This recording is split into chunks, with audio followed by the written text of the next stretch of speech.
Mám predstavu, že to bude nejaké také rodinné autíčko, niečo menšie.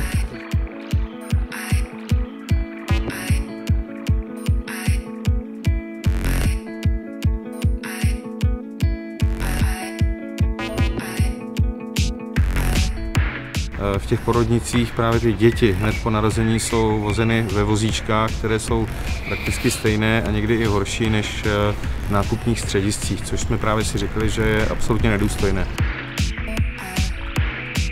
Úprimne, prosím vás, páni, kolegovia, novinári, dozvedeli ste sa nejaké informácie o Hyundai iX1 na internete? Predpokladám, že ste sa chceli pripraviť, nabrifovať. Hľadali ste nejaké informácie? Ruku hore, prosím, symbolicky, aspoň niekto hľadali, skoro všetci.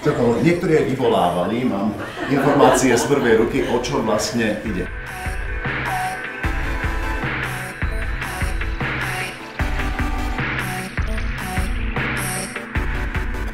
My jsme chtěli právě touhletou myšlenkou nejenom zviditelnit značku Hyundai, ale zejména podpořit právě to úsilí, které se týká té části vlastně života, kdy vlastně ten člověk poprvé se setká s něčím, co je krásné. A to je on v celé svojej kráse, sile, kompaktnosti, s kompletnou výbavou, bez navigácie. Nepotrebuje ju. Chtěli jsme právě jednak podpořit nemocnice, chtěli jsme zároveň podpořit značku Hyundai a zároveň jsme chtěli, aby právě to bylo orientováno právě na ty děti, protože děti to je budoucnost všech.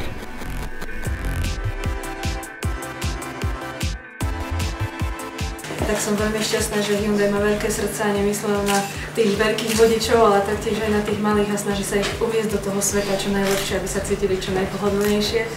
Takže ja im za to veľmi pekne ďakujem a verím, že oddelenie budú vozíky slúžiť čo najlepšie a naozaj ich využijete čo najviac. No tak tvoj. Takáto vec a proste sponzorský dar a pochopenie určite nás vždy poteší a určite proste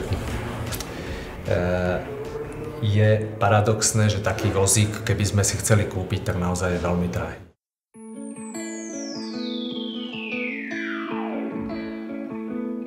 Podpora právě tohoto projektu si myslím, že nás neuspokojuje jenom z hlediska toho, že se nám podařilo vytvořit něco zajímavého, nového, ale zejména i z mého osobního hlediska jsem spokojen s tím, že jsme mohli pomoct. Že jsme dali víceméně něco, co má význam, co podpoří nejenom mladé maminčky, děti, ale zejména i tu práci těch doktorů a sestřiček, které tady vlastně pracují, protože na těch tvářích trošku bylo i vidět to, že měli radost to, že jsme jim poděkovali za tu práci, kterou dělají, protože oni dělají velmi těžkou práci, která často není doceněna.